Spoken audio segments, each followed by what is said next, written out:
KJ joining us in a minute. First, Abdul's here with me now. What you saying, Abdul? Yo, can you hear me, Terry? Yes, my friend. What do you want to say? First of all, I actually have a couple questions, and I have a very controversial one, but I'll leave that for the end. Go on, then.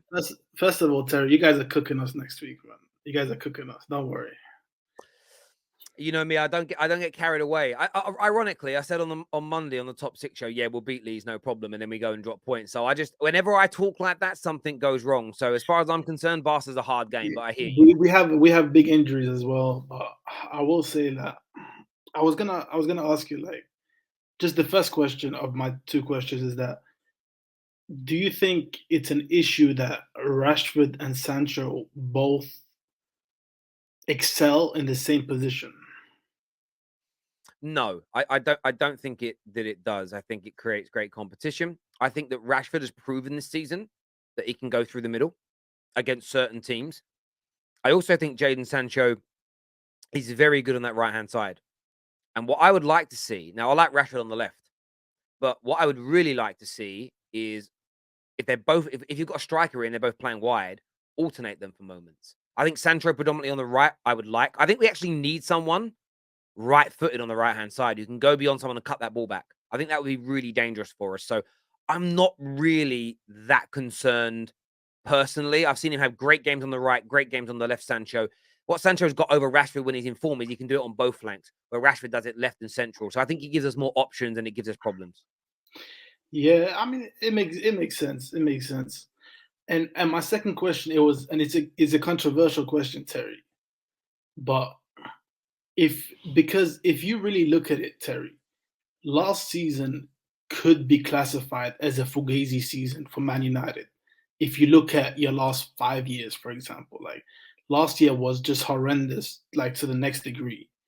So what you're actually saying is that there hasn't been much progression. Ten Hag's just got us back to the level we were already at. Is that the So what narrative I'm that's now being painted? No, no, no. I've done I it was straight gonna ask you away. something, Go on, ask the Terry. question. Okay, I'm Ask the gonna ask question. the question.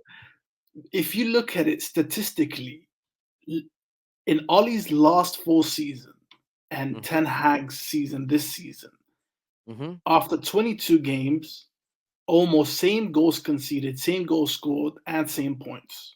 And he mhm. didn't have Casemiro, he didn't have Varane, he was playing Maguire, Fred, McTominay.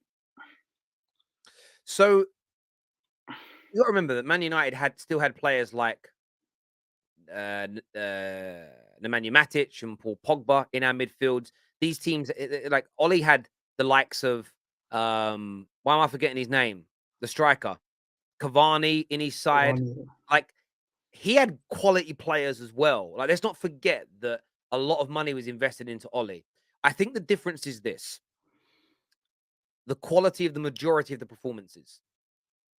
So and the reason why I push back on what you're saying, and it's a fair question, and I was waiting for rivals to start doing this. How can we undo what United are achieving? You guys were the same people that said that the second place finish was Fugazi. You said that Ollie only Yeah, did yeah, it because yeah. other teams weren't performing. Now that the manager is performing well and got us to those points, is well, he hasn't actually improved you from what Ollie did. Was was Ollie's positions when he came second real, or were they inflated because of weak performances?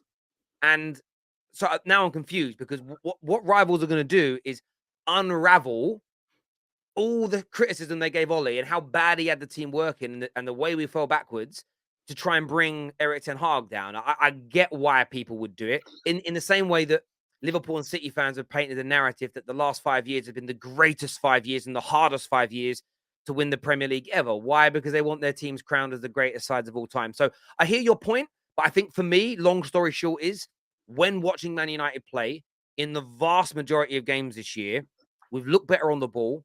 We look like we're getting better. We've controlled many more games and we look more sustainable. In terms of conceding the same amount of goals, there have been anomaly games where we've conceded lots of goals. That handful of games where, like, 6 against City, 3 or 4 against you. 10 of our goals came in 2 games, as an example But of so the. did but so is the case that season, because I remember you conceded like six against Spurs that year as well. We did, but we actually weren't bad that year. And the thing is, But that's what I'm saying to. But that's what I'm saying but what? because Terry, Yeah, can I yeah, yeah, just yeah, yeah. Hang counter? on, hang on. Stop.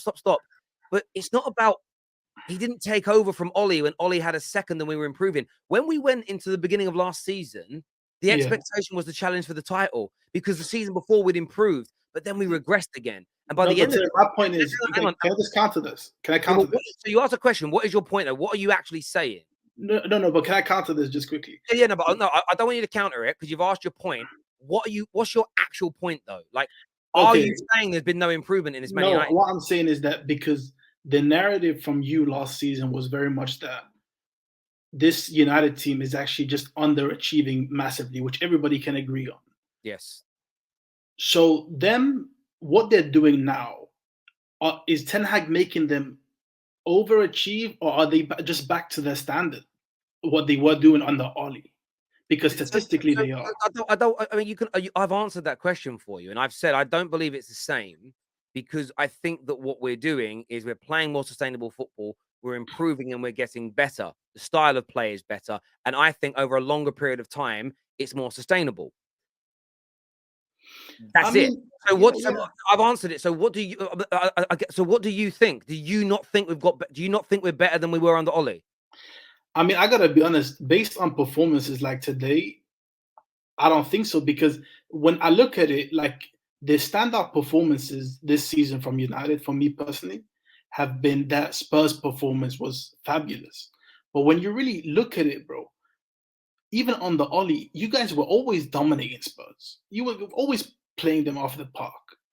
Like I remember you guys Spurs away when Cavani scored. You guys destroyed them. So when you really analyze it, yes, on the Ollie, you guys would always go behind and comeback merchants. Mhm.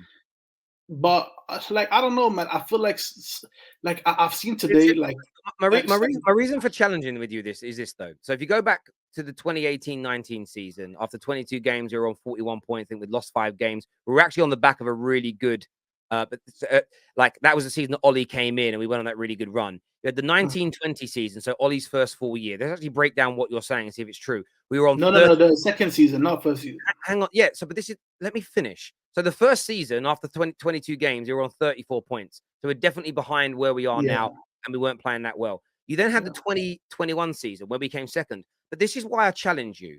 First of all, people said it was a Fugazi position because Liverpool and Chelsea fell off. The second thing everybody said is United were only doing it because there was no fans. So at the time of achieving that, it was criticized as being an overachievement that we shouldn't take seriously. Now, what you're saying is we shouldn't take Ten Hag's improvement seriously because of what Ollie achieved 2 years ago. So, what I'm saying is, and I remember you being someone who specifically said it's a false position. Now, what Yeah, you're saying is that it wasn't a false position and Ollie actually was doing a really good job. yeah. So, I don't, do you understand where I'm coming from? Where it's like I understand. I you understand it. can't rewrite history and change your opinion like that just because Ten Hag's doing well. Now, the difference is, in my view, the difference is, in my opinion, between what Ollie was doing and what Ten Hag's doing. I think we are getting better as a team. How do we know Mhm. that? Fans are happy with the performances, and fans aren't stupid. If we were playing like we were under Jose, playing like we were many, many times under Ollie, the frustrations would be there. We know we need more killer instinct up front. We know we need to kill games off more. We know there's still improvements needed, but we are a much better team now than we were. Listen, bro, I appreciate you coming on and having your say, and we'll chat to you again soon. Thanks, Abdul. Top Peace, man. peace. Cheers. Thank you. Yeah, listen, I get like rivals want to let him cook in the comment section. But for me, this is a narrative that you're now, I guarantee you, I bet you my bottom dollar that big content creators of rivals will start to throw this narrative out. And it's fine to do as banter, but Man United fans don't get drawn into it. Just put it back and go, you man said that second was a Fugazi. You guys said there was no sustainability. You guys said it was a nothing season. You said, and the irony in it is as well, is you can't judge Ten Hag based on where Ollie finished 2 seasons ago because it's not Ten Hag didn't take over from that team. I think if Ten Hag would have taken over that Man United team that came second, that lost the final to Villarreal, and was able to buy his own players from then, I think we would have had a very good season last year because there was confidence in that team. There was an element of play. There was a togetherness there, but it all went wrong. And you pick up from where Ten Hag took over a team in pieces with star players wanting to leave, fights and arguments and all sorts of problems. We're just going to undo all that and go back to and go back to the summer of 20. Pretend we're back in the summer of 2021. That's a weird one for me. It's a weird one, personally. Well, it's not a weird one. I get why rivals would do it. You got to try and undo the rebuild in some way, shape, or form.